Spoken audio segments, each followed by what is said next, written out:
Тома, так как мы с тобой люди азартные, мы снова в нашем любимом месте. Это Play Bar Маракана, где я могу выиграть тебя в фифу, ну и обсудить нашу видеоафишу.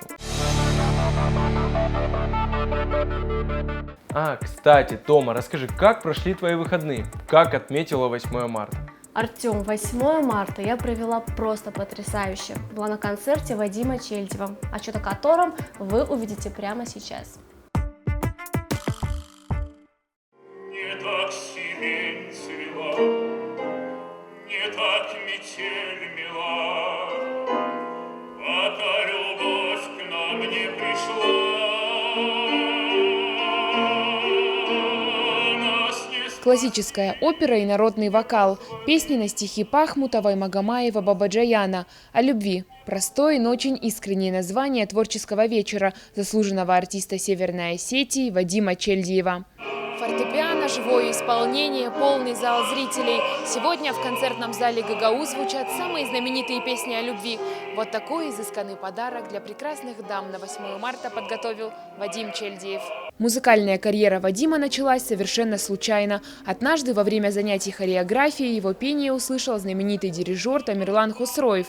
Он и настоял заняться оперным искусством. Сейчас сложно представить жизнь Вадима без сцены. Совершенно маленьким его привели, что-то в 15-16 лет, когда мутация голоса и как-то очень опасно заниматься.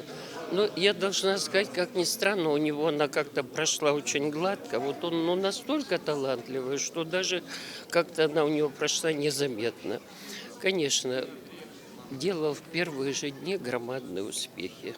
Человек с огненным темпераментом, молодой выпускник Академии при Мариинском театре. Выступления именитого артиста на родной земле ждали с нетерпением. Билеты были распроданы за несколько недель до концерта.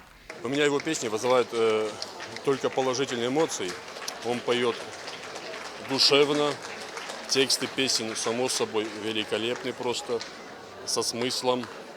И так как я сам тоже иду по этому же пути, сам тоже занимаюсь академическим вокалом, мне это, как бы можно сказать, что это мастер-класс для меня тоже, что-то вобрать в себя. После концертной программы по просьбам зрителей он исполнил не одну песню на бис. Гости еще долго не отпускали артиста со сцены. Оперный голос Вадима вызывал долгие бурные овации. Его пение покорило сердца всех женщин. Назначено выступать волнительнее дома, когда тем более в зале сидят близкие люди, а тем более степень ответственности просто намного, гораздо выше, чем где бы то ни было.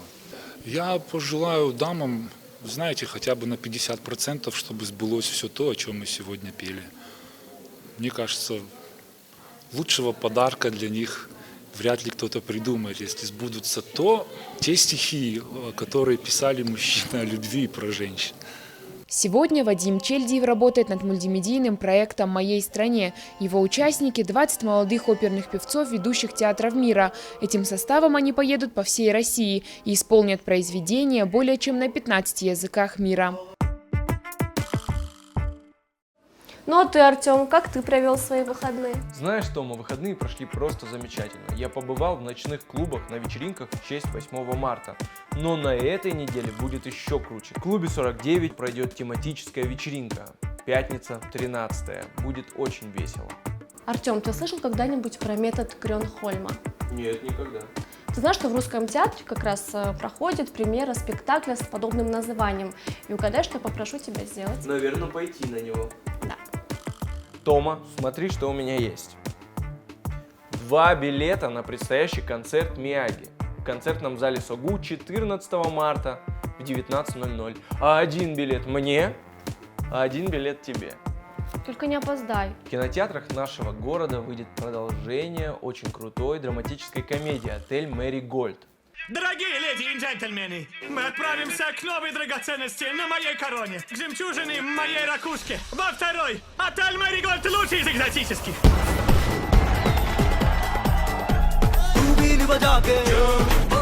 Тогда езжай и порази их.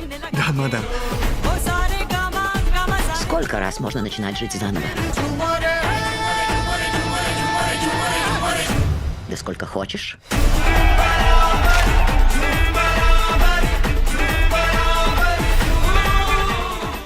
Ты знаешь, от первой части я была просто в восторге, поэтому обязательно пойду на вторую. Очень интересная новость. В баре «Подвал» пройдет рок Рубилова. Будут наши самые известные рок-группы. Это Дзио, Sound Brothers и так далее. Ну а в Остинском театре 13 марта пройдет спектакль «Дочери Нафи», а 14 марта спектакль «Будьте здоровы». Сегодня в гостях у видеоафиши рэп-исполнитель Азамат Кудзаев, больше известный как Мияги. Азамат, здравствуй. Здравствуйте. И первый вопрос такой. Как и когда ты связал свою жизнь с музыкой? Все началось на первом курсе медакадемии. Я записал свой первый трек. На тот момент я только влился в это течение и только через пару лет понял, насколько это страшно и заразно. А перед тобой когда-нибудь стоял сложный выбор – музыка либо медицина? Так сложилось, что в наши дни, в наше время это очень ценится. Диплом, я не знаю, зачем он нужен. Он есть, все как положено, да. Но предпочтение свое отдаю музыке и буду заниматься только ей. Раньше ты выступал под псевдонимом Шау, теперь ты Мияги. Расскажи, почему такое изменение? Ну, это все пошло со школы еще. Меня, и так как я был самым смуглым в классе, меня называли Шау, черный, там еще как-то. Был такой фильм «Малыш-каратист». Там был мистер Мияги, мастер такой. Мне просто по душе была его философия, его мировоззрение. Как-то просто мне импонировал этот персонаж. И я никогда не стыдился там, когда говорили: о, вот это что за чушь, вот это твой трек, разве? Это прогресс, как бы это видно. Раньше было так, сейчас так. Азамат, скажи, а каково быть рэпером в Северной Осетии?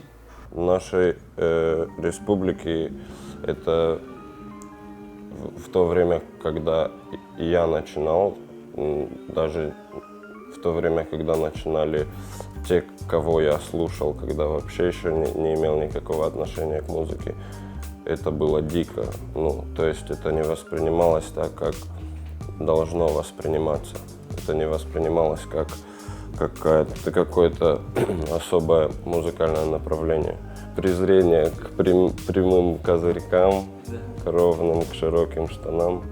Но сейчас меня радует то, что очень много молодых исполнителей, новых, каждый пытается как-то себя реализовать в этом, и это приятно, если честно. Уже нету такого дикого отношения, не знаю. Уже как-то воспринимается это легче, да. Азамат, расскажи, как ты пишешь песни. Это бывает что-то спонтанное, и ты сразу записываешь, либо ты вынашиваешь идею долгое время, и потом уже пишешь песню. Все зависит от музыки, от инструментала.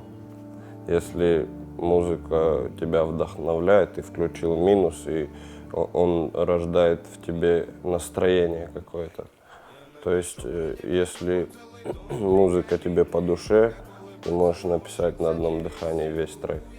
Я не могу сказать, что именно я зациклен на рэпе. Любое направление надо уважать, надо ценить. Неважно, там он исполняет шансон или джаз, блюз. Если я выкладываюсь, если я вкладываю всю свою душу в этот трек, допустим, то мне не важно, будут его слушать или нет. Я пишу, в принципе, для себя. Главное, чтобы трек нравился мне. Но так получается почему-то, что это нравится кому-то еще. Куда уходит мой город и совесть внутри уже не та, что говорила брачу, погоди, не лги самому себе, хотя бы запри ту дверь.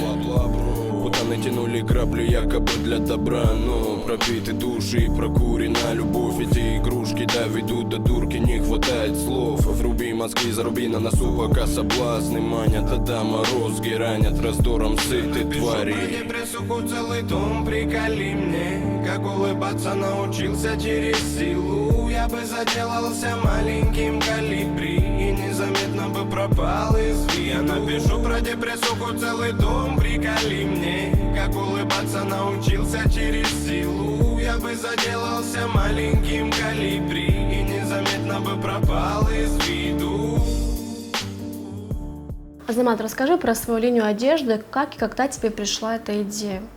Ну, эту идею мы с моим другом близким, с Давидом Тидеевым, выращивали в себе несколько лет. Ну, то есть мы об этом думали, это оставалось на уровне разговоров, все, но искренне этого хотели.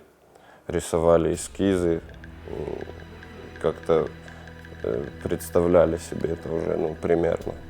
Просто собрали в кучу все вещи там из нашего гардероба, которые нам больше всего нравятся, там толстовки, бомберы, еще что-то. И сделали все по-своему, более, ну, на национальной такой волне.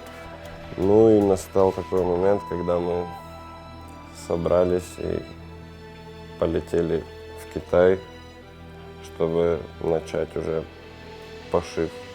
Все увидите, все релизы, все треки, клипы, все будет на мази, отвечаю. И такой вопрос. Если бы у тебя была возможность встретиться с любым человеком, когда-либо жившим на Земле, с кем бы ты встретился и что бы ты у него спросил? Я бы, скорее всего, встретился с Бобом Марли.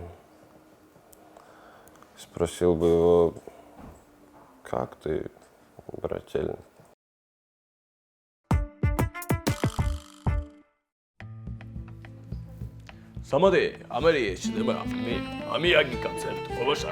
Так, что? С чего? Мои выходные прошли просто замечательно. Я побывал в ночных клубах на...